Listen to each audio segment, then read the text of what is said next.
సుబ్రహ్మణ్యం శాస్త్రి 136వ జయంతి సందర్భంగా రాయలసీమ రంగస్థల ఆధ్వర్యంలో ఘన నివాళులు అర్పించారు. మంగళవారం ఉదయం తిరుపతి శ్వేతభవనం ఎదురుగా గల సాధు సుబ్రహ్మణ్యం శాస్త్రి విగ్రహానికి పుష్పాంజలి ఘటించి ఘనంగా నివాళులు అర్పించారు. ఈ సందర్భంగా సాహిత్య రంగానికి సాధు సుబ్రహ్మణ్య శాస్త్రి చేసిన సేవలను స్మరించుకున్నారు. పురాతన శాసనాలను వెలుగులోనికి తెచ్చి భవిష్యత్ తరాలకు అందించిన మహోన్నత వ్యక్తి సాధు సుబ్రహ్మణ్య శాస్త్రి అని కొనియాడారు. ఈ కార్యక్రమంలో తెలుగుదేశం పార్టీ రాష్ట్ర బ్రాహ్మణ సాధికార సభ్యులు చిత్రపు హనుమంతరావు, రాయలసీమ రంగస్థల చైర్మన్ గుండాల గోపీనాథ్ రెడ్డి, సుబ్రహ్మణ్యం యాదవ్, రవికుమార్, మల్లారపు రవి ప్రసాద్ తదితరులు పాల్గొన్నారు.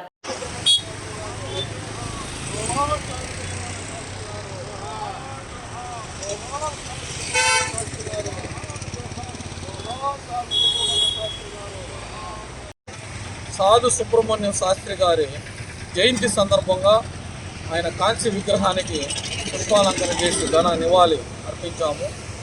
పురాతన శాసనాలను వెలుగులోనికి తెచ్చి భావి తరాలకు అందించిన మహోన్నత వ్యక్తి సాధు సుబ్రహ్మణ్య శాస్త్రి గారు.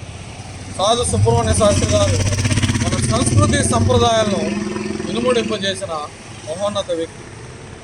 ఈరోజు సాధు సుబ్రహ్మణ్య శాస్త్రి గారి జయంతిని జరుపుకొని ఆయన ఘన నివాళి